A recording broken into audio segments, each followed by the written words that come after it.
말씀이기 때문에 제가 창세기 40장하고 41장을 함께 나누는 시간 갖도록 하고요. 41장 14절에서 43절까지만 뽑아서 함께 여러분과 교독하도록 하시겠습니다. 자, 이에 바로가 사람을 보내어 요셉을 부르매 그들이 급히 그를 옥에서 내놓은지라 요셉이 곧 수염을 깎고 그의 옷을 갈아입고 바로에게 들어가니 바로가 요셉에게 이르되 내가 한 꿈을 꾸었으나 그것을 해석하는 자가 없더니 들은즉 너는 꿈을 들으면 능히 푼다 하더라.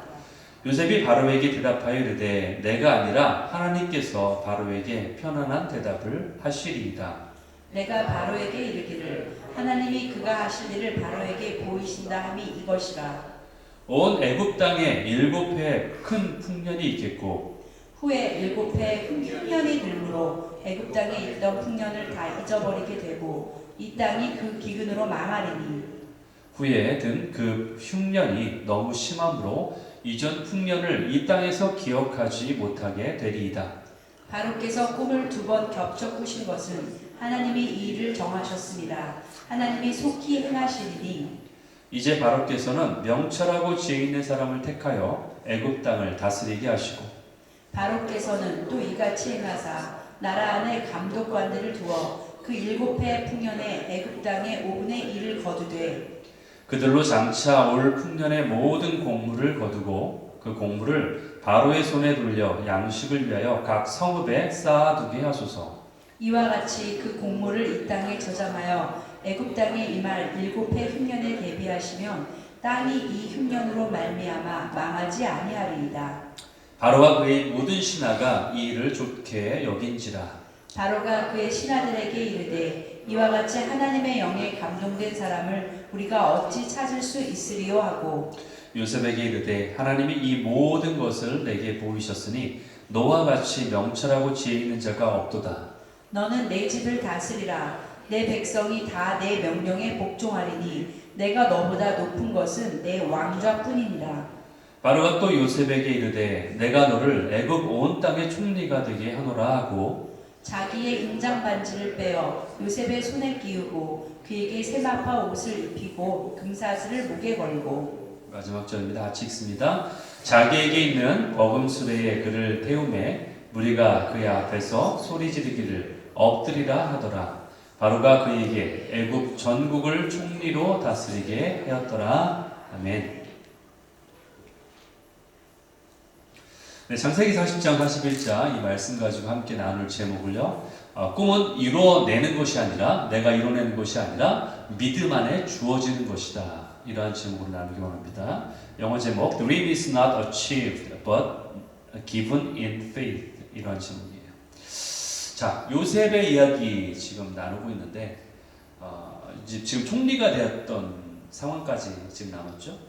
요셉에게 있어서요, 그의 어렸을 때의 삶은요, 굉장히 풍요로운 삶이었어요, 인생이었어요. 왜냐하면은 요셉에게는 어머니가 몇 명이죠? 4명. 예, 4명. 4명의 어머니가 있었습니다. 그래서 풍요로웠던 건 아니고요.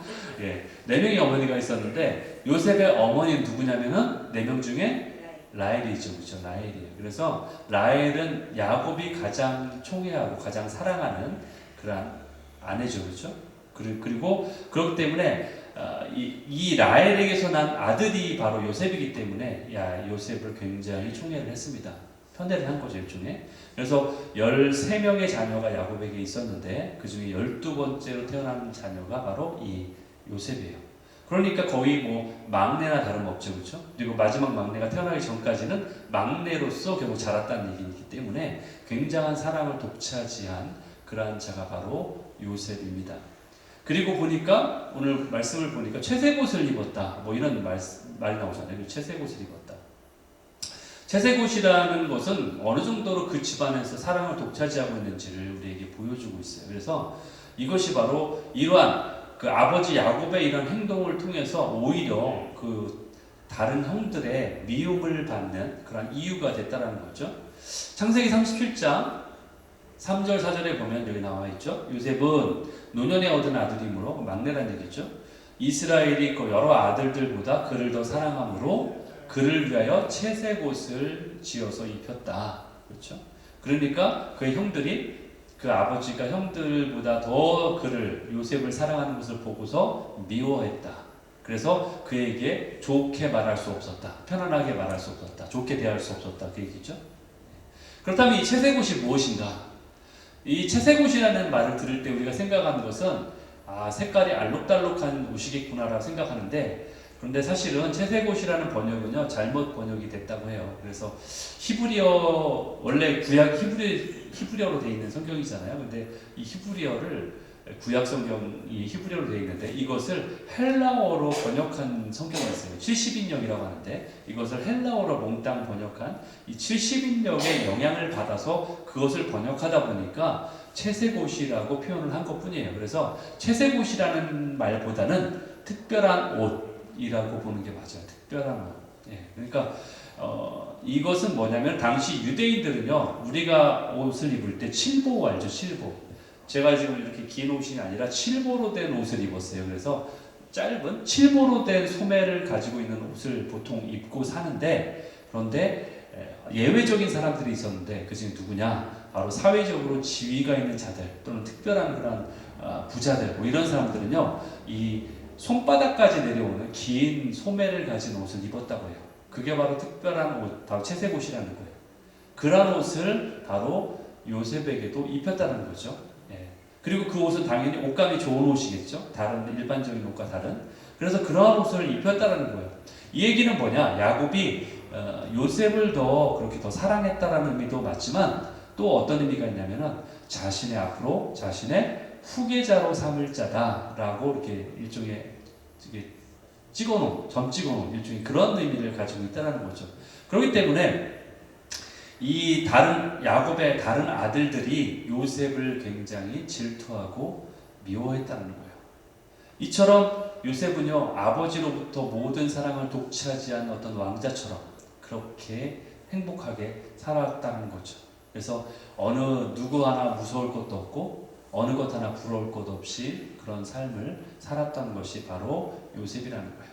그런데 요셉이 17살이 되던 해, 그때 무엇이 주어졌죠? 그때 꿈이 주어졌어요. 하나님의 꿈이 주어졌어요. 더 이상 이제는 참고 참았던 형들이 더 이상 요셉을 봐줄 수가 없는 거예요. 그동안은 그래도 막내라고, 그동안은 어렸으니까 그래도 참았는데 17살이면 이제 어느 정도 장성됐지 않습니까? 그리고 이제는 이 자신들도 머리가 이제 컸기 때문에 부모님들의 영향권 아래서 이제 어느 정도 자신들의 목소리를 내기 시작하는 거죠. 그러니까 부모님의 그 어떤 커버가 이제 더 이상 되지 않는 거예요. 야곱 부모님의 그 커버가 더 이상 되지 않아요. 더군다나 그 아버지의 편애 때문에 분노했던 그 형제들 가운데 더 마음에 분노가 있던 자들은 누구겠어요? 바로 그 실바와 비라의 종의 자녀들이겠죠. 그렇죠? 그 자녀들은 더 분노가 컸을 거예요. 그렇기 때문에 이러한 상황 가운데 이제 자신들의 한계점에 다다랐어요. 그동안 요셉을 향해 참았던 것들이 이제 더 이상 폭발하기 직전에 있었는데 요셉은 이런 분위기를 파악하지 못하고 이런 상황 파악도 못하고 눈치도 없이 행동한 거죠. 그렇죠? 이제 그래서 더군다나 거의 막내처럼 자랐던 요셉은 어땠을까요? 부모에게 고자질도 잘했겠죠. 자기한테 어떤 불이익이 왔으면 형이 이랬어, 저 형이 저랬어 라고 고자질도 분명히 잘했을 거예요. 그런데 거기에다가 자신이 꾼 꿈이라고 한 내용이 봐주지 못할 만한 그런 내용이었는데 그것을 대놓고 이야기함으로 인해서 그 형들의 심기를 건드리고 말았다는 거예요. 여러분 여기서 우리가 한번 또 생각해 볼 점이 있어요. 그게 뭐냐면은 이런 생각 들지 않나요? 아버지 야곱이 요셉을 편애해가지고 사랑했다는 거 오케이. 그거는 뭐 라헬을 편애한 것부터 시작한 근원이니까 그럴 수 있다고 쳐요. 사람이니까. 그런데 왜 그러면 하나님마저도 왜 요셉을 편애하시는가? 이런 생각 해보지 않았나요? 왜 하나님도 왜 그런 꿈을 요셉에게만 주셨나? 너만 특별 대우야. 야곱이 요셉에게 특별한 옷을, 채색옷을 입힌 것까지는 그래도 봐줄만한데 왜 하나님마저도 그 공평하시다는 하나님마저도 왜 요셉에게만 꿈을 주셔가지고 요셉이 그런 일을 하게끔 점 찍어 두셨을까? 왜? 그런 생각 해보지 않으셨나요? 안 하셨어요? 이제는 하나님마저도 요셉에게만 관심을 가져주시는가 보다. 예, 예. 이런 하나님이면 공평한 하나님이 아니지 않나, 이런 생각이 들지 않나요? 예. 만약에 여러분들이 만약에, 우리는 항상 이런 생각하죠. 여러분들이 드라마를 보든 영화를 보든 항상 주인공의 입장에 생각하잖아요. 아, 주인공과 같은 편도 생각하잖아요. 그렇죠? 근데 그렇게 생각하지 마시고 이번에는 여러분이 주인공이 아닌 그 다른 편의 입장이 있다고 생각해 보세요. 여러분들이 여러분이 요셉이 아니라 그 형들이라고 생각해 보세요. 여러분들이. 그러면 입장이 좀 다릅니다. 그렇죠? 그러면 생각이 좀 달라져요. 예. 여러분들이 그 형제들의 입장에 있다면 얼마나 분통이 터질까요? 그렇죠? 예. 그런데 하나님의 관점에서 볼 때에 앞으로 하나님이 어떤 일을 맡기게 됩니까? 요셉에게? 어떤 일을 맡기게 돼요? 총리를 맡기게 되잖아요. 그렇죠? 왜 총리를 맡기게 돼요? 이집트가 잘 되라고? 사실은 이집트 때문에 총리가 된 게 아니에요. 하나님이 왜 굳이 요셉을 그 멀리 이집트까지 보내셔가지고 거기서 총리가 되겠냐? 이스라엘이라는 민족을 살리기 위해서 그런 거예요, 여러분. 다 가뭄이 들어가서 죽게 됐는데 이스라엘이라는 나라를 살리기 위해서 그렇게 요셉을 사용했다라는 거죠. 앞으로 먼 그 그림을 바라보고 그렇게 행하셨다는 거예요. 그렇다면 하나님의 관점에서 봤을 때에 하나님의 이처럼 위대한 일을 함께 행할 수 있는 그러한 일종의 세상 말로는 제목, 그렇죠? 그럴 만한 자질이 있는, 그렇게 퀄리파이가 된 그런 사람을 선택해야 되는데 그게 요셉밖에 없다는 거예요. 거기에 포인트가 있어요. 이 말이 무슨 얘기냐? 요셉이 바로 하나님의 일을 감당하기에 가장 최적의 사람이었다는 거예요. 여러분, 성경에는 언급되어 있지 않지만요, 어쩌면 이럴 수 있다는 거예요. 생각해보면 이렇게 한번 가상해 보세요. 하나님이요, 그 야곱의 12자녀들 중에 한 사람을 택하시려고 이 땅에 내려오신 거예요. 말하자면, 물론 항상 이 땅에 계시지만 하나님은, 그렇죠? 편재하신 분이지만 하나님이 이 땅에 내려오셔서 보시는 거예요. 누굴 과연 내가 택할까? 누굴 통해서 내가 과연 이 일들을, 이 엄청난 일을 행할 자를 누가 택할까? 누구를 택할까? 보시는데, 그리고 하나님 앞에 말씀하셨는데 그것을 깨닫고 인식한 사람이, 그것에 대해서 반응한 사람이 요셉밖에 없다는 거예요. 그 꿈을 분명히 주셨는데 그런 것을 깨닫고 그거에 반응하고 인식한 사람이 요셉밖에 없었다라는 거죠. 이것이 바로 우리가 생각하지 못한 부분이라는 거예요. 당시 물론 요셉이 했던 반응은요, 굉장히 미성숙한 반응이죠. 왜냐하면 어린아이, 17살짜리 어린아이니까. 그렇죠? 막 그 떠벌리고, 그런 꿈을 떠벌리고, 물론 성숙한 반응은 아니에요. 그러나 그러할지라도 어쨌든 간에 하나님께 항상 자신의 시선을 맞추고 살아갔던 자는 요셉밖에 없다는 거예요. 그래서 그 꿈이 왔을 때 그것을 알아차린 거예요. 그 꿈의 중대성을 알고 있다는 거예요. 여러분, 주님이 우리에게 뭔가를 말씀하실 때에 우리가 그것을 알아차리고 분별할 수 있어야 된다는 거예요. 여러분에게 분명히 뭔가 말씀하시는 거예요. 그런데 그것을 우리가 모르면은 그것을 알아차릴 수 없다는 거예요. 마치 나머지 그 12형제들처럼 그것을 알아차릴 수 없다는 거죠. 이것은 마치 세상에서 말하는 그 찬스라는 거죠. 기회, opportunity, 그렇죠? 찬스라는 그 기회라는 거하고 똑같은 거예요. 기회라는 녀석이 있는데요. 기회라는 녀석은요, 앞머리가 무성하대요. 앞머리가 얼굴에 가릴 정도로 무성하게 앞머리가 이게 나와 있다. 기회라는 그 녀석은요, 앞머리가 무성해요. 앞머리가 왜 무성한 줄 아세요? 왜냐면은 이것이 기회라는 것을 사람들이 잘 분간하지 못하게 하기 위해서 앞머리가 무성하대요. 이걸 보고서 이게 기회구나 라는 것을 알아차리지 못하게 하기 위해서 앞머리가 아주 무성하게 나와 있대요. 그런데 일단 한번 그것이 기회라는 것을 알아차리면은 그것을 잡기 편하게 하려고 앞머리가 무성하대요.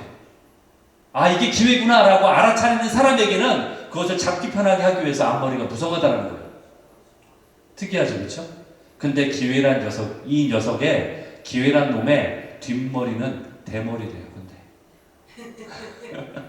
앞머리는 무성한데 이 기회란 녀석의 뒷머리는 대머리래요. 왜 그런지 아세요?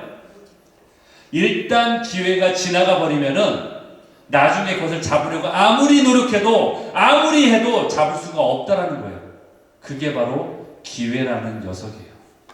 여러분, 하나님의 뜻은요, 마치 이 기회와 똑같아요. 하나님의 뜻이 우리에게 왔을 때 그것을 알아차리는 자만이 이것이 하나님의 뜻이구나, 부르심이구나 응답할 수 있다는 거예요. 그러나 그것을 내가 평상시에 관심이 없고 하나님이 무슨 말씀을 하건 나는 상관이 없고 초점 맞추지 않는 사람들은 그 하나님의 말씀이 와도 그것을 붙잡을 수가 없다는 거예요. 그것이 하나님의 말씀인지를 모르기 때문에. 그러나 마치 요셉이 그랬다는 거예요.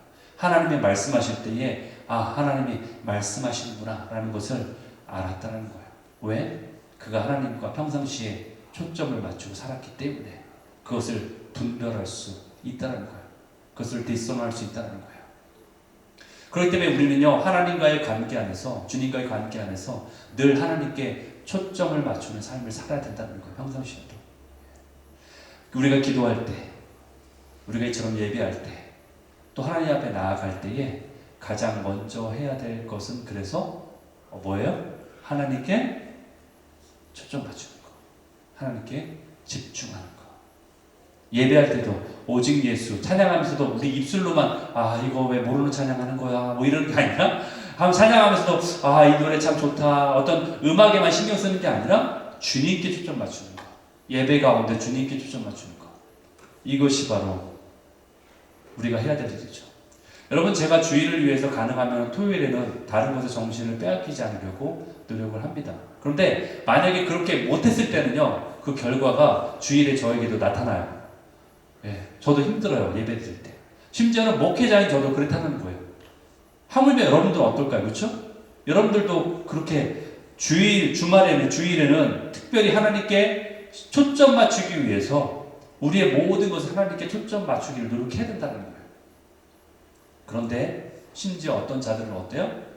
주일마저도 와서 주님께 초점 맞추려 하지 않는다는 거예요. 관심이 없어요. 단지 그냥 몸 모아놨다가 그냥 앉아있는 걸로 족하는 거예요. 목사님께 왔다는 눈도장만 받는 걸로 족하는 그런 어떤 종교적인 행위만 하는 것에 초점 맞추는 그러한 사람은 절대로 하나님께 초점을 맞출 수가 없어요.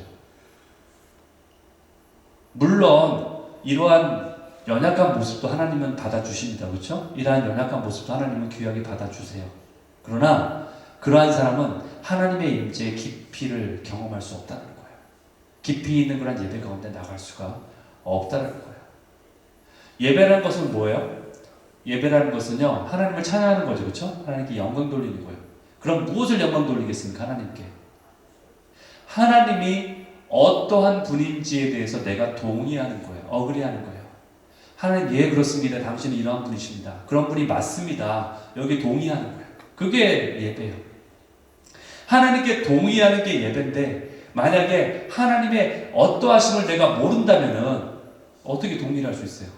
하나님이 어떤 분인지 모르는데 어떻게 동의를 해요? 그렇죠? 그러니까 우리가 하나님을 아는 만큼 예배할 수 있는 거예요. 하나님을 아는 깊이만큼 더 깊게 예배할 수 있는 거예요. 그 깊이만큼 내가 동의할 수 있기 때문에.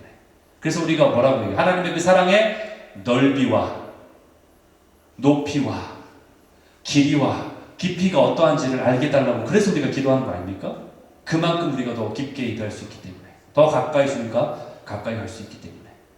그렇기 때문에 하나님이 어떤 분인지 상관없이 나와가지고 앉아서 종교 예식에만 앉아가지고 나를 좀 어떻게 해봐, 나 좀 어떻게 좀 은혜 좀 끼쳐봐, 설교 좀 나 좀 은혜 좀 끼쳐봐, 찬양 좀 나를 좀 은혜 있게 좀 해봐, 이렇게 앉아있는 예배는 진정한 예배를 할 수 없다는 거예요. 그래서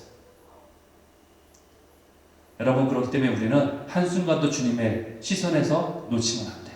주님께 초점을 맞추는 그런 예배를 드려야 된다는 거예요. 여러분, 요셉은요, 어린 시절에 굉장히 정말로 좋은 시절을 보냈죠. 아버지가 항상 아껴주고 사랑하고 사랑받는 자리에, 아버지가 아껴주니까 당연히 다른 형제들도 무시 못하죠. 그런 어떤 집안 분위기를 무시할 수 없습니다. 특별히 꿈꾸기 전까지는, 꿈을 발설하기 전까지는 뭐 그럭저럭 살았습니다. 어느 정도 그래도 요셉에 대해서 형제들도 자신들의 화를 누르고 억누르고 어느 정도 봐줄 만한 정도가 됐어요. 그런데 요셉에게 꿈이 오는 순간 그때부터 이제 그의 삶이 바뀌기 시작해요. 그의 삶이 뒤틀리기 시작합니다. 이제 요셉은 어때요? 형들에게 붙잡히게 됐죠, 그렇죠? 형들을 찾으러 갔을 때 형들을 붙잡힙니다. 그리고 그 비어있는 우물에 빠뜨립니다. 그리고 그 상인이 왔을 때 그 요셉을 팔아버립니다. 그제서야 요셉이 어땠을 것 같아요? 정신이 번쩍 들죠. 그동안에 내가 살았던 삶이 아니잖아. 이제는 상황이 완전히 반전되는 거예요. 그때 그 전까지만 해도 내가 원하는 건 다 이룰 수 있었어요, 요셉이. 그리고 다 내 세상인 것처럼 살았을 거예요. 부러울 것도 없고 어느 누구 두려울 것도 없어요. 아버지 그늘 밑에 있기 때문에 두려울 것도 없습니다. 근데 이제는 완전히 다른 세상으로 내던져지게 된 거예요. 상인에게 팔려가지고 이제 가족들도 헤어지게 되고 다른 세상으로 가버리게 되는 거죠. 그때서야 비로소 요셉은 인생이 이런 거구나라는 것을 이제 조금씩 깨닫게 되는 거예요. 요셉이 노예로 팔려가는 것은요 쉬운 게 아니죠. 여러분 노예로 팔려갔는데 이집트까지 팔려갔습니다. 그 거리가요 250마일이 넘대요. 250마일을 걸어서 가요. 250마일이 어느 정도냐? 지금 여러분이 살고 있는 이곳 지금 이 장소에서 달라스 거기까지가 250이 안 됩니다. 그거보다 더 가야 돼요. 예, 그 거리를 걸어서 차 타고가 아닙니다. 걸어서 뭐 종을 마차를 태웠겠습니까, 그렇죠? 걸어서 뒤에 질질 끌려갔겠죠. 체인에 묶인 채로 쇠사슬에 묶인 채로 걸어서 갔겠죠. 옷도 다 벗겨졌잖아요. 채색 옷을 벗겼으니까. 예. 옷도 다 벗겨진 채로 거의 벌거벗은 채로 걸어서 그곳을 가야 됐던 그런 상황 가운데 처했다는 거예요, 요셉이. 그런데 그나마 다행인 것은 고관인 그 보디발의 집에 팔려갔다는 거예요. 다른 집이 아니라 좋은 집에 팔려간 거죠. 그런데 생각해 보세요. 요셉은 이제 막 팔려온 노예예요. 그동안 노예 생활했던 노예가 아니에요. 다른 데서 노예 생활하다가 이렇게 옮겨간 노예가 아니라 그동안에는 노예가 아니었던 사람이 노예가 된 거죠. 물론 17살이기 때문에 체력도 좋고 팔팔했을 거예요. 힘은 그렇죠. 그렇지만 그곳에는 이미 노예들 고참이 있었을 거예요. 그러니까 당연히 그들에게 호되게 다름을 받았겠죠. 예. 이미 있는 고참들에게. 더구나 이 요셉은 집에서 곱게 자랐기 때문에 하루아침에 사람의 습성이 바뀌는 게 쉽습니까? 곱게 자랐기 때문에 부러울 것 없이 자랐을 거 아니에요? 귀여움 속에서 왕자처럼 일종의 왕자병을 앓았을 수도 있어요. 예, 그렇게 자랐던 요셉이 일을 시켰는데 일을 빠릿빠릿하게 잘했을까요? 일도 해본 사람이 잘하죠, 그렇죠? 여러분 하다못해 걸레질을 해도요 해본 사람이 잘하는 거지 처음 안 했던 사람이 하러 가면 못합니다. 설거지도 마찬가지죠, 그렇죠? 일을 시켰는데 일을 빠릿빠릿하게 잘 하지 못했을 거예요. 그리고 그 요셉의 마음 가운데 어땠을까요? 이 자신의 현실을 부정하고 싶었겠죠. 이건 꿈이야. 도저히 일어날 수 없는 일이야. 내가 이곳에 있다는 게 말이 안 돼. 더군다나 외국에 와 있는 거지. 250마일 떨어져 있는 외국에 지금 와 있는 건데 그곳에서 더군다나 종의 역할을 하고 있습니다. 이건 뭔가 착오가 있을 거야. 라고 하면서 자신 스스로의 운명을 받아들이기가 쉽지 않았을 거예요. 어쩌면은 밤마다 울었을 수도 있어요. 밤마다 눈물을 흘렸을 수도 있어요. 너무 고통스럽고 너무나 안쓰럽고 한탄스럽고 힘들어서 억울하기도 하고 좌절 가운데 마음이 무너져 내리면서 울었을 거예요. 그런데 이런 상황 가운데 있는 요셉이 주인이 마음에 들 리가 있습니까? 이런 일도 못하지 마음의 자세도 종의 자세가 아니죠, 그렇죠? 한탄스러워하고 스스로의 삶을 힘들어하는 그런 상황 가운데 있는 요셉이 마음에 들 리가 없죠. 그 주인이 볼 때는 그렇죠. 일을 잘하지도 못하고 그렇기 때문에 요셉이 자기 자신의 마음을 추스리는 데는 많은 시간이 필요했을 거라고 생각이 들어요. 원래 나는 종의 신분이니까 그래 열심히 영성도 잘하자 이런 마음의 자세가 아니기 때문에 일도 잘하지도 못하고 그렇기 때문에 어느 누가 요셉을 돌봐주는 것도 아니고 봐주는 것도 아니고 그의 사정을 들어주는 것도 아니에요. 그런 상황이 절대 아닙니다. 아마 그러니까 구박을 받아도 많이 받았을 거예요. 선임들한테. 그리고 된탕 고생을 하고 난 뒤에 그때서야 비로소 요셉은 정신을 차리게 되었을 거라는 거죠. 여러분 요셉은요 17살에 이집트로 끌려와서 10년 동안이나 종살이를 합니다. 10년간. 짧은 시간이 아니에요. 10년 동안 종살이해요. 그러다가 감옥에 나중에 갇히죠? 감옥도 3년이나 갇힙니다. 3년 동안. 예. 그리고 나서 30살이 됐을 때에 총리가 됩니다. 30살이 됐을 때. 이 10년 동안의 노예 생활 속에서 요셉이 어느 시점에 자신의 속사람을 회복하고 이제 내가 이런 삶의 운명을 받아들이고 여기서 잘 살아볼까라는 그러한 시간이 과연 얼마나 걸렸을까요? 그렇게 되기 전까지는 아마 이런 생각이 자신의 요셉의 머릿속에 떠나지 않았을 거야. 아버지가 형들에게 가서 심부름만 시키지 않았어도 내가 거기서 다 따로 떨어져서 형들한테 가지만 않았어도 내가 여기 있진 않을 텐데 이런 후회가 있지 않을까요? 아니면 이런 후회했을 거예요. 아니 형들에게 내 꿈 이야기만 하지 않았어도 그게 빌미가 돼가지고 발단이 돼가지고 형들이 막 욱하게 올라오는데 그러지만 않았어도 내가 이렇게 되진 않았을 텐데 왜 내가 내 입이 이게 저희가 죄지 입을 발설해가지고 그거를 아버지가 나에게 채색옷만 입히지 않았어도 내가 이렇게까지 밉상이 되진 않았을 텐데 여기 오지 않았을 텐데 아니면 하나님이 내게 그런 꿈을 왜 주셔가지고 하필이면은 나에게 그런 꿈만 꾸지 않겠어도 내가 이런 상황에는 처하지 않았을 텐데 이러한 후회와 분노와 이러한 이해되지 않는 답답한 심정과 이런 것으로 날마다 눈물로 지내는 삶이었을 것 같아요. 그렇죠? 예. 결국 과거 17년 동안은 과거의 삶에서는 자신의 집안에서 왕자처럼 그렇게 제 대우를 받던 그런 막내로서 귀여움을 받던 그런 상황 가운데 이제는 종이니까 뭐예요?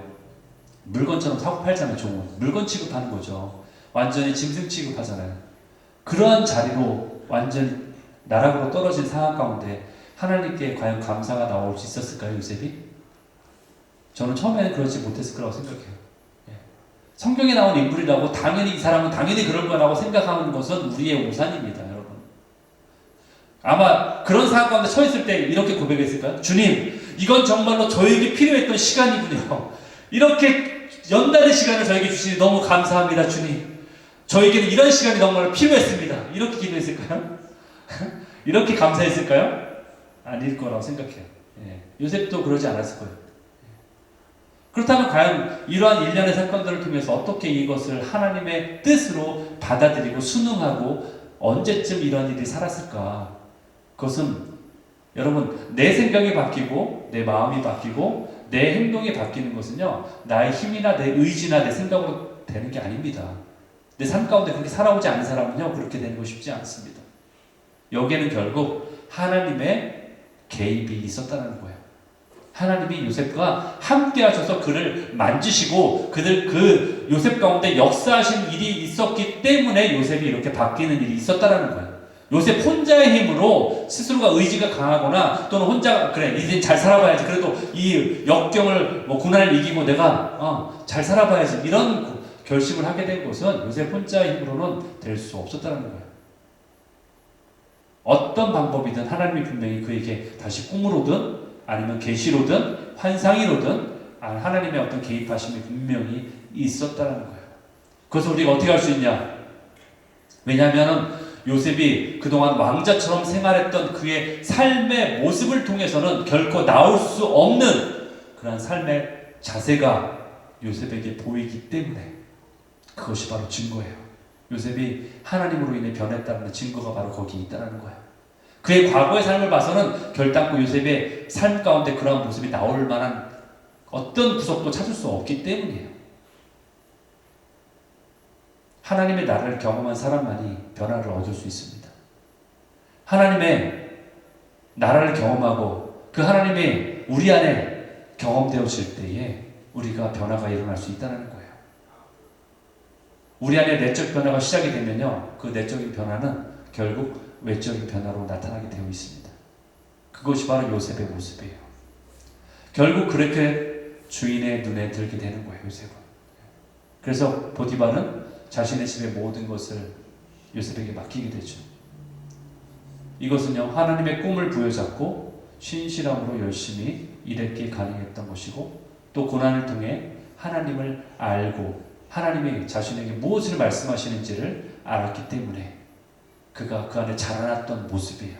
그가 그렇게 자라나지 않았다면은 이러한 모습이 나올래야 나올 수 없는 거예요. 여러분들 도덕 시간 배웠죠, 그렇죠? 윤리 시간 배웠잖아요, 학교에서. 여러분이 도덕 시간에 도덕을 배우고 윤리 시간에 윤리를 배웠다고 여러분이 그걸 지킵니까? 절대로 그런 게 아니에요. 여러분이 지식으로 배웠다고 또는 그래야만 한다고 어떤 당위성 때문에 그랬다고 여러분의 삶의 변화가 되는 게 아니라는 거예요. 만약에 그랬다면 모든 세상 사람 중에 나쁜 사람이 있을 리가 없죠. 왜? 다 도덕 시간 배웠는데. 다 학교에서 배웠잖아요. 만약에 배웠다고 해서 그것이 내 삶에 그대로 나타난다면은 그것은 모든 사람이 다 착하게 살 수밖에 없습니다. 그러나 세상은 그렇지 않죠. 하나님이 내 안에 역사하실 때에 내가 할 수 없는 것을 이길 수 있다는 거예요. 하나님이 내 안에 함께 하실 때에 내 안에 변화가 생길 수 있다는 거예요. 누구처럼? 저 왕자병에 충만했던 요셉처럼 그런 삶으로 완전히 스포일된 삶이었지 않았을까요? 요즘으로 말하면 요즘에도 그 자녀가 혼자인, 그렇죠? 예, 자녀를 혼자를 키우다 보니까 다 스포일돼가지고 자기 마음대로 하잖아요. 요즘 삶이 그렇게 변하고 있지 않습니까?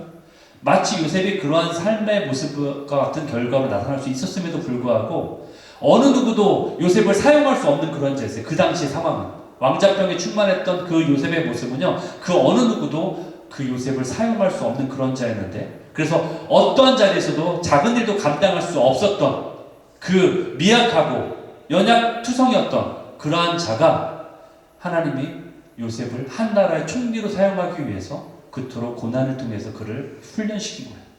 그래서 먼저 한 가정을 다스리는 자로 훈련시키고 인해서 그걸 통해서 나중에는 한 나라를 다스리는 자로 그렇게 삼으셨다는 거죠.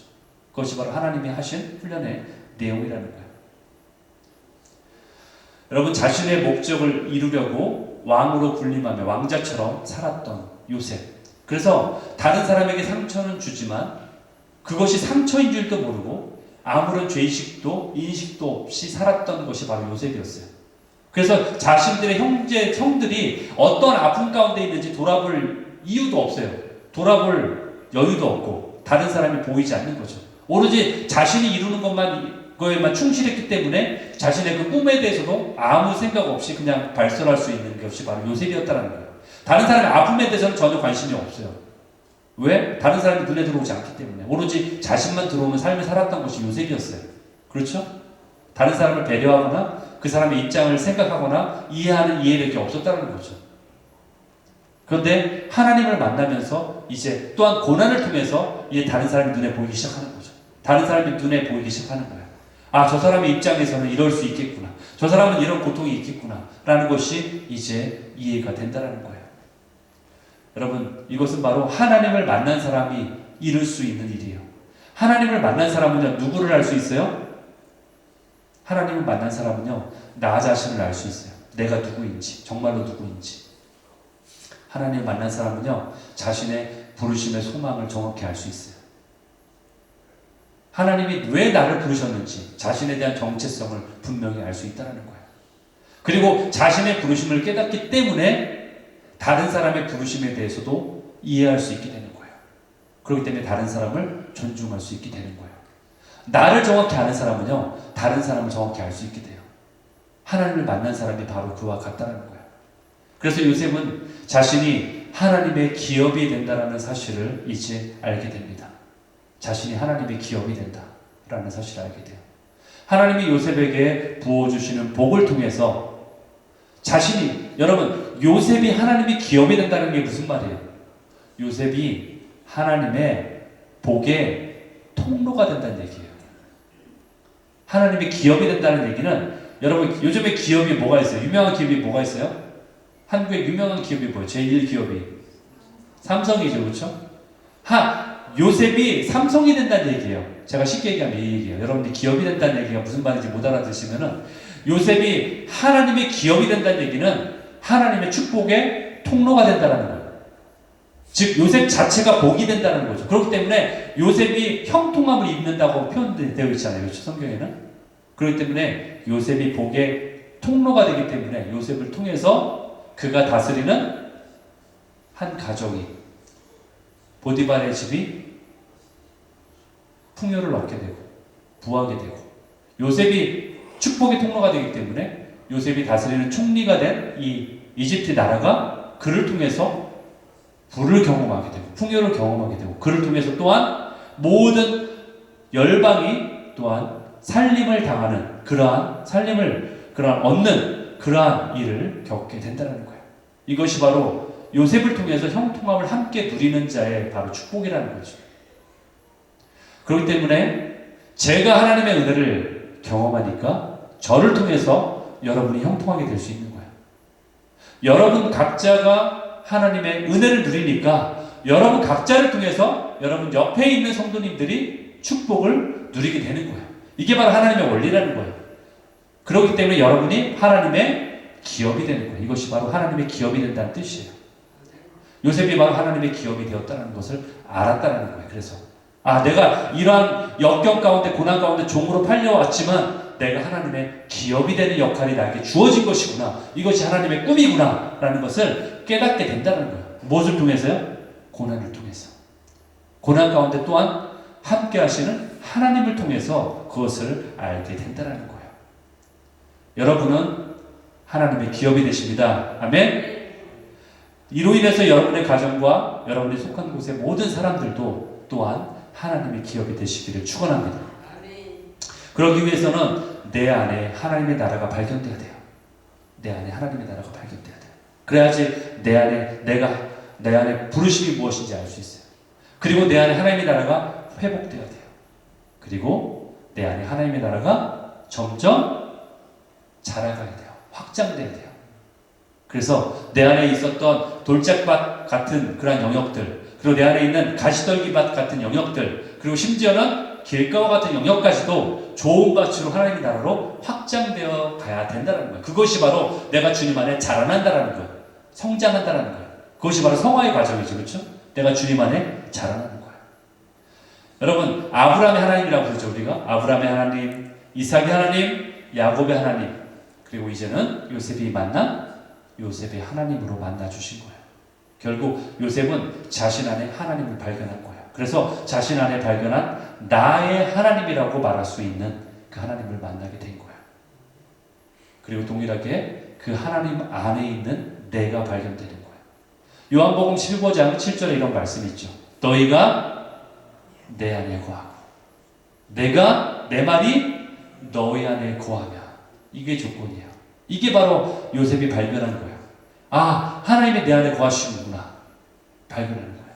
그렇게 되면 무엇이든지 원하는 대로 구하라.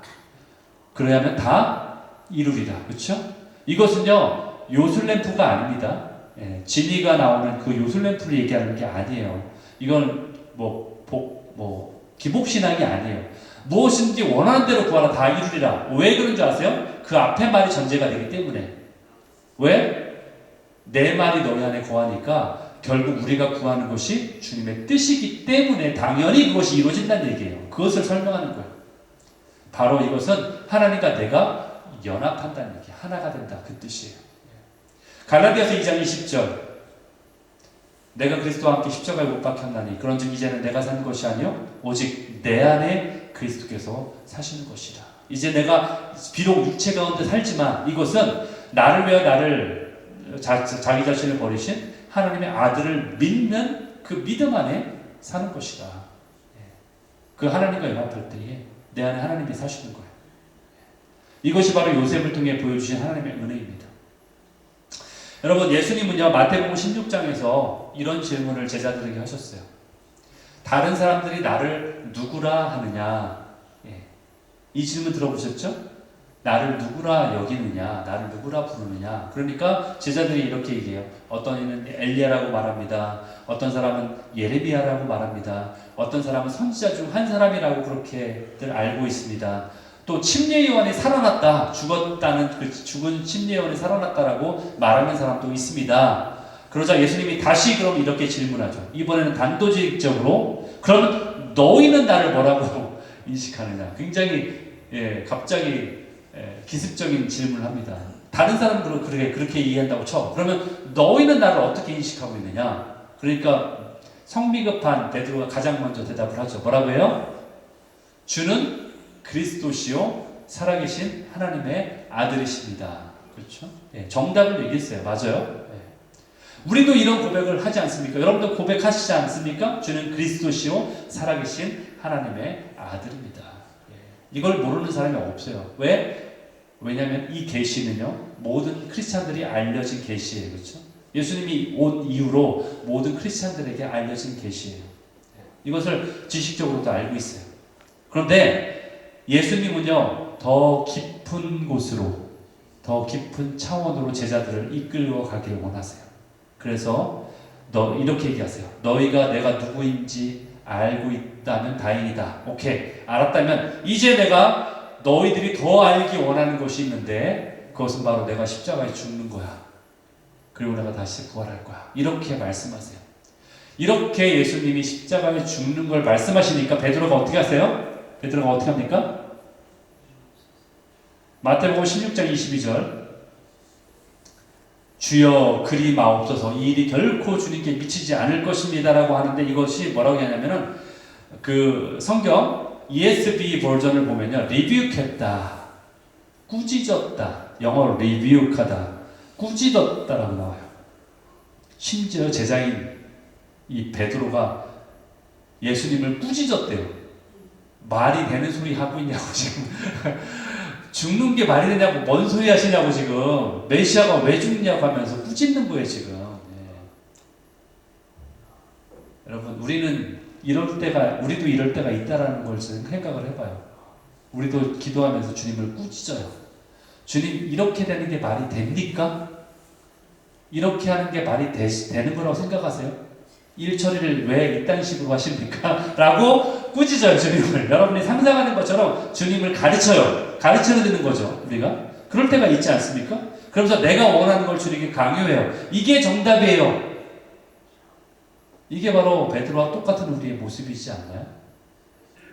주님은 우리에게 말씀하세요. 내가 너에게 주려는 것은 세상의 영광이 아니라 바로 하늘의 영광이다.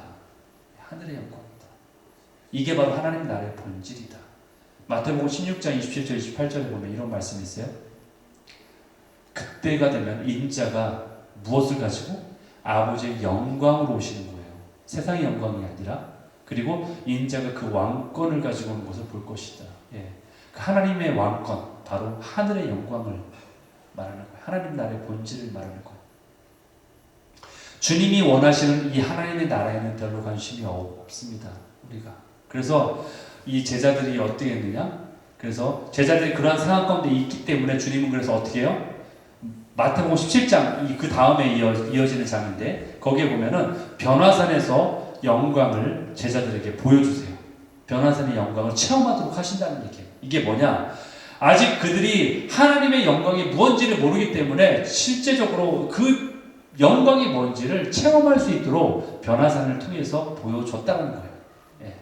너희들이 이걸 모르지. 하늘의 영광이 지금 세상의 영광이 최고인 줄 알고 단 줄 알고 그러는데 하늘의 영광은 그보다 더 높은 차원이고 엄청난 거라는 것을 알게 하기 위해서 변화산을 그 과정을 통해서 보여주시는 거라는 거죠. 예. 여러분 요셉도요 어려서부터 하나님을 믿는 신앙 안에 자랐지 않습니까? 그래서 베드로와 같은 고백을 하지는 못했을지라도 왜냐하면 예수님에 대한 계시는 없었으니까 분명히 하나님에 대해서 그러한 고백을 했을 거예요. 그런데 요셉이 자라고 때가 되자 주님이 주신 꿈을 이루고자 그 고난이라는 인생의 현장 가운데 요셉을 몰아넣으셨다는 거예요. 그래서 그 가운데 자신이 하나님을 만날 수 있도록 요셉을 그렇게 몰아가신 거예요. 훈련해 하신 거예요. 바로 우리가 그 베드로와 같은 행동을 하는 것은요, 바로 변화산의 체험이 없기 때문에 그래요.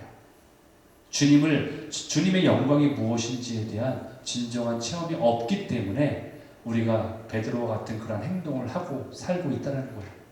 그렇기 때문에 우리는 변화산의 체험, 즉 주님을 만난 경험과 그 실체가 우리 가운데 있어야 된다는 거예요. 그 하나님의 영광이 무엇인지를 아는 그것을 경험하는 실체가 있어야 된다는 거예요. 요셉은요 결국 고난을 통해서 자신의 하나님을 발견하고 자신의 정체성이 확고해지고 또 그를 통해서 다른 사람을 향한 하나님의 마음과 생각을 이해할 수 있게 됐어요. 결국 거기까지 발전하게 됐어요. 자라나게 됐다는 거예요. 이 훈련을 받았기에 총리가 되어서 이제는 온 그 이집트 나라뿐 아니라 모든 열방의 다른 나라까지도 섬길 수 있는, 품을 수 있는 그러한 지혜와 역량이 자라나게 되었다라는 거예요. 그것이 바로 요셉을 하나님께서 바로 그를 훈련의 그런 광야로 보낸 그 과정이 바로 요셉이 겪은 과정이라는 거죠. 우리가 주님 안에 자라가면서 우리가 겪고 있는 고난이나 환경이 있을 때에 이 안에서 우리가 발견해야 될 것은 바로 나의 하나님을 만나는 거예요.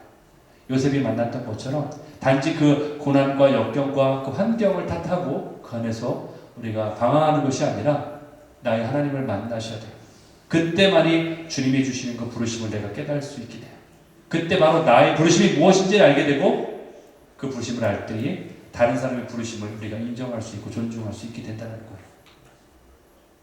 이처럼 하나님 나라의 풍요함을 맛보면서 정말로 주님이 주신 그 부르심의 꿈은 내가 성취하거나 내가 힘을 통해서 얻어내는 것이 아니라 주님과의 만남 속에서 주님이 우리에게 부어주시는, 그리고 주님과의 체험을 통해서 내가 얻어지는 그런 일련의 과정이라는 것을 깨닫게 되시기를 축원합니다. 이런 하나님의 나라의 풍요함을 맛보면서 하나님의 나라의 그 기업이 된다는 사실을 주님 앞에 기억하심으로 그 영광스러운 이 인생으로 주님 앞에 맛보아 알 수 있는 여러분 되시기를 예수 그리스도의 이름으로 축원합니다.